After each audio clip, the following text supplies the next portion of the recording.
The Essenes embodied Jesus Christ. The story of Jesus most likely began around 100 years before the story begins, with his birth at the beginning of the Common Era. The first written version of the story is the Gospel of Mark that dates from 70 Common Era, about 40 years after the story says Jesus died. This is also the time of the Jewish revolt against Rome and the defeat and expulsion of the Jewish people from the Promised Land. The knowledge of the Hebrew Bible in a time of illiteracy indicates that the Gospel of Mark was written by rabbis, or very learned men in Judaism. Men who decided they needed to write down this story that had been circulating by word of mouth and storytelling for as many as 170 years, beginning with the founder of the Judaism sect of the Essenes, the prolific writers of the Dead Sea Scrolls, to make money. Their temple, homes, and country were gone. And it was desperate times for the Jewish people. The name of the founder of the Essenes was with a capital T, the Teacher of Righteousness. That was his name, the Teacher of Righteousness. Meaning he was believed to be the man described in Isaiah 53 who makes the many righteous. The man Jesus claimed to be. According to the oral story that most likely began 100 years before the Common Era, BCE, with this man called the Teacher of Righteousness, who established a sect of Judaism known as the Essenes, this Teacher of Righteousness who fought with a wicked priest. All this information is in the Dead Sea Scrolls. Fought with a wicked priest. Did not like the way the temple was being run. Did not like all the sinning going on in Jerusalem, and did not live there, and despised riches and the material things of the world, just like Jesus, who also claimed to be the Teacher of Righteousness. The oral storytellers, who were diverse and from different backgrounds, ethnicity, and ability, captured the imagination of the crowds with their oral skills and would earn their livelihood from donation of money and goods in the age of antiquity. Few could read in a world where literacy was restricted to just a few, and this did not begin to change until the Middle Ages. While the earliest forms of written communication date back to about 3,500 to 3000 BCE, literacy remained for centuries a very restricted ability closely associated with the exercise of power. Schools in ancient Israel, if any existed, served only the sons of the rich and the religious elite. Storytellers in general would be very learned men, captivating the imagination of the crowds at the gates and the meeting places of Jerusalem, with tales that people of a harsh and brutal time wanted to believe in.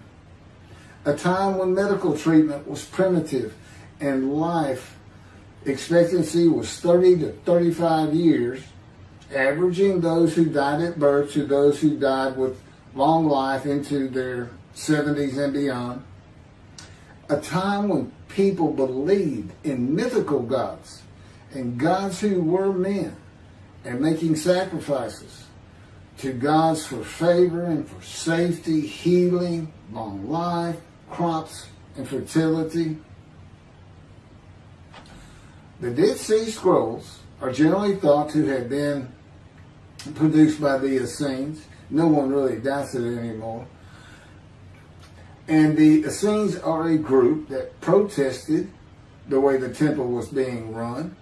Many of the Essenes went to the cliffs and the caves east of Jerusalem by the Dead Sea, known as Qumran, to prepare the way of the Lord, following the commands of the prophet Isaiah.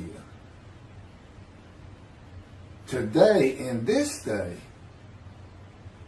the day of the Lord, because the land burns again, the Jewish people have returned, and Jerusalem and the ruined cities have been rebuilt,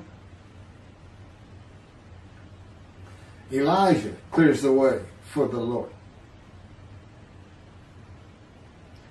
They went to Qumran to get away from the sinning of the people of Jerusalem and the ways of the religious elite at the temple, which would have been Pharisees and Sadducees. The Essenes are never mentioned. They're never mentioned in the New Testament. Now, they are prolific writers. And they had their own gate. They had their own gate throughout the life of Jesus and for 40 more years until Jerusalem was destroyed. And that in 70 Common Era, when everything was being destroyed, that's when they put those scrolls deep into pottery, big pottery, and buried them. That's what kept them from disintegrating into dust. And if you ever look it up, I mean, when I say prolific, there must have been many people, they were copyists. But they also did, well, I'm going to get to it. They made commentary on the scrolls. One of the first leaders of the Qumran community, again, was the teacher of righteousness, identified in the Damascus document and the Habakkuk Pesher. A Pesher is a type of commentary in Hebrew. In the Pesher literature, the teacher of righteousness is presented as a founding figure who directly clashed with an opponent called the wicked priest. Of course, we all know what Jesus went through with the religious elite, Sadducees, Pharisees, and the high priest. This was the wicked priest in his day, 100 years before the birth of Jesus. The man described in Isaiah 53 is often referred to the teacher because of verse 11, where God says, verse 11 of chapter 53 of Isaiah, where God says, "My righteous servant makes the many righteous." The teacher of righteousness and his followers left a library of information on his teachings, himself, and Scripture, and would seem to be the first of many men to claim or to be claimed by others that the man described in Isaiah 53. Jesus is not even the last. No, he's not, but I mean, he's not even the last. The Hebrew noun pesher is found in the Hebrew of the Qumran scrolls in the sense of meaning, explanation, interpretation. It is similar to a midrash in the Talmud. Various biblical texts were deemed prophetic and were subjected to pesher interpretation even when appearing in non-prophetic literary context. The copy of the pesher of Isaiah dates to the beginning of the 1st century Common Era. The pesher of Habakkuk attributes this technique to the founder of the community, the teacher of righteousness. In other words, this pesher is written during Jesus' life. And they had their own gate, the gate of the Essenes. The Qumran sect, like the broader Jewish movement from which it sprang, took a critical view of the established orthodoxy of its time, believing Israel to be under divine judgment, regarding itself as the true remnant of Israel and awaiting its imminent vindication. At the, quote, end of days. At the end of days, evil would cease, the wicked would be destroyed, and the righteous would live under a divine blessing. This is not unlike the teachings in Judaism today of a redemption, restoration, and exaltation of the Jewish people by the world of Gentiles, the nations, with peace throughout the world when the Anointed One comes. The Anointed One means Mashiach. The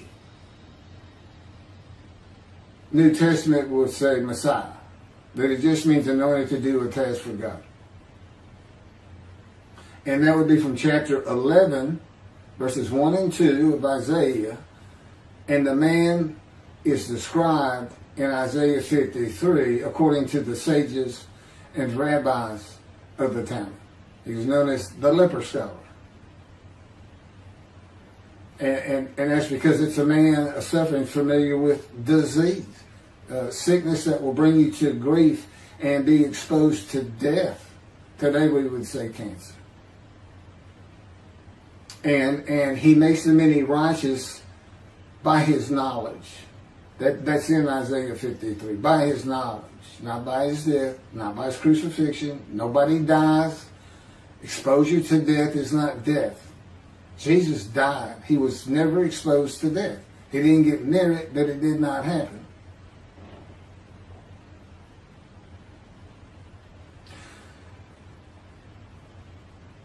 This time that the Essenes were waiting upon, that they thought was imminent, did not happen for them. And it is this teaching that Jews for Judaism uses in the analysis that Isaiah 53 describes the Jewish people as God's righteous servant, as one man, Israel. The persecution of the Essenes and their leader, the teacher of righteousness, probably elicited the sect's apocalyptic visions.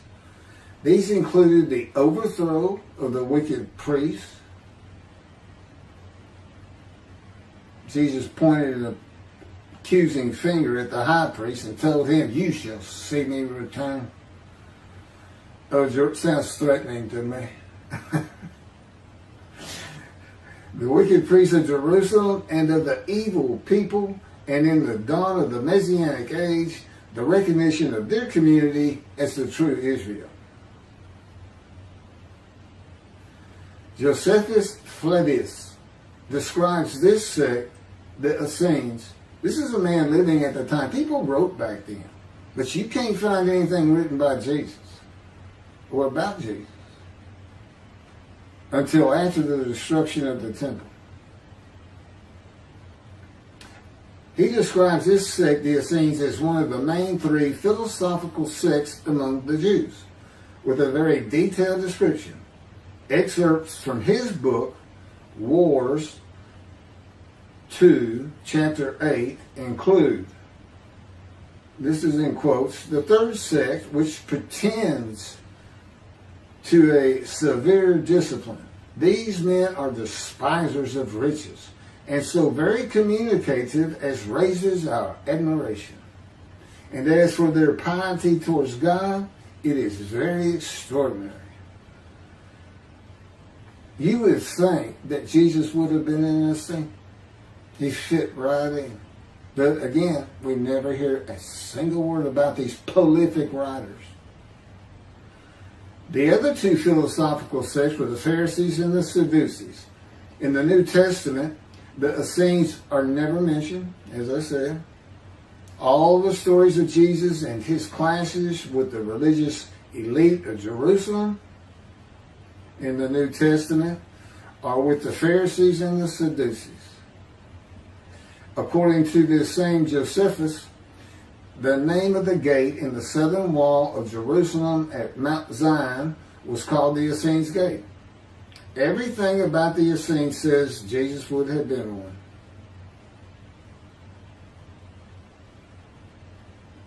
Peter and Paul, disciples later called apostles of Jesus, all said Jesus was the fulfillment of Isaiah 53. and the teacher of righteousness. All of Christianity does today. The Essenes, again, were writers and copyists and had their own gate in the southern wall of Jerusalem. Their founding leader claimed to be the righteous servant, so did Jesus. It is impossible to believe that the Essenes had not heard of Jesus.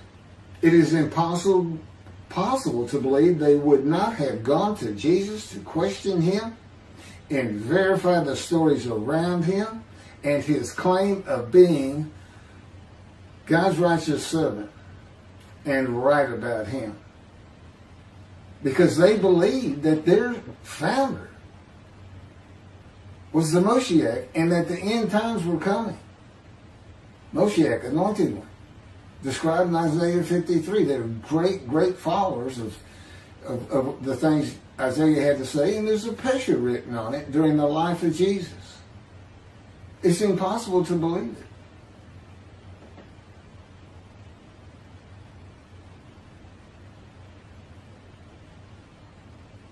We're talking about a man that healed the sick, removed blindness, had the cripples walk, fed 5,000 people with 5 loaves of bread and 2 fish, walked on water, turned water to wine, raised the dead, was crucified, and 3 days later came back to life? And you think these people, how about Joseph Philadelphus? Why didn't he mention that? He talks about the destruction of the temple. He was there. The Essenes were present in and around Jerusalem for 100 years before the birth of Jesus and another 40 or so years after his death at the age of 30 in the first written story of him and his life in 70 Common Era. There is not one word written by the Essenes of Jesus. There is no account in the New Testament of Jesus and an Essene. There are no writings or even a mention of him by a single person or a group that was part of his generation while he was alive. There are no writings by Jesus. And prophets of God, men of God, servants of God had been writing for him throughout the biblical times until he stopped talking to his prophets. The Hebrew Bible ended. The last prophet he spoke to, Malachi. Malachi chapter 3, the last chapter of the prophets,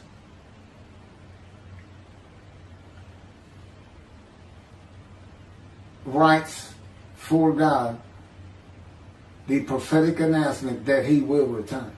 He's going to come back. I've already talked about the 5 prophecies of Jesus of when he will return, and every single one of them was false. He didn't return, and his generation sons it up.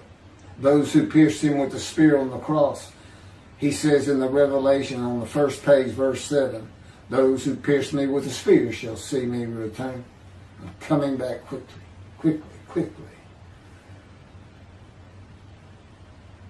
Nothing was written by his disciples.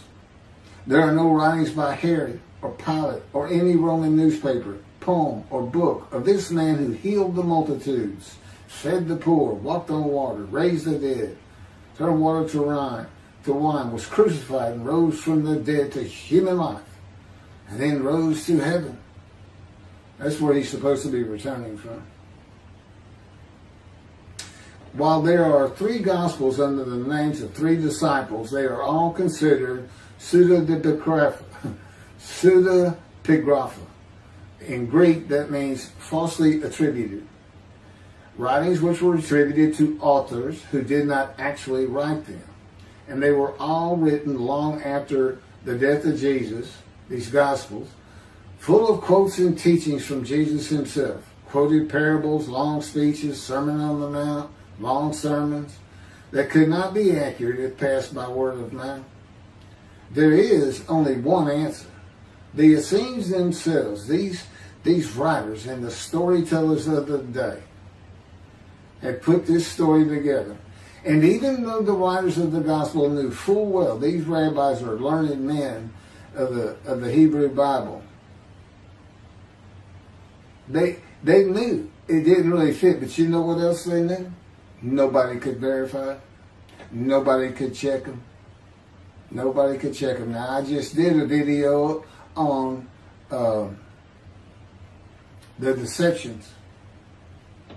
The deceptive, it covers just Matthew. And there's 3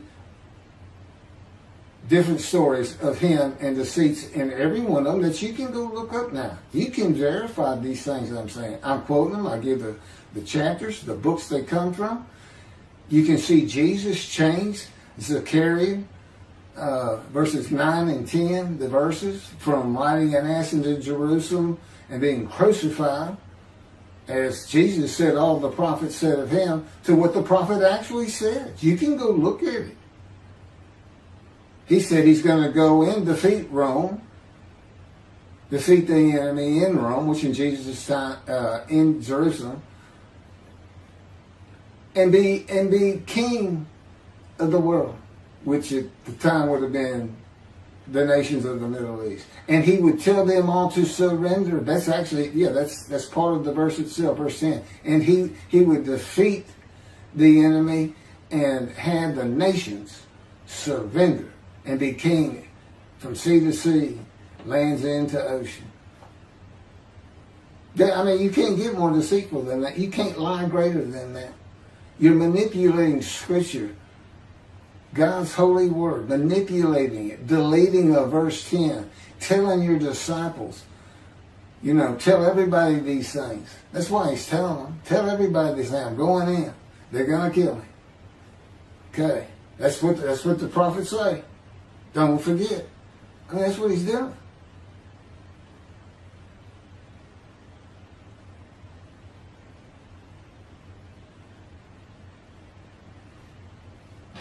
Jesus is a myth. Go look it up. Go look at what a myth is. Believe me, it covers the New Testament. It covers Jesus Christ.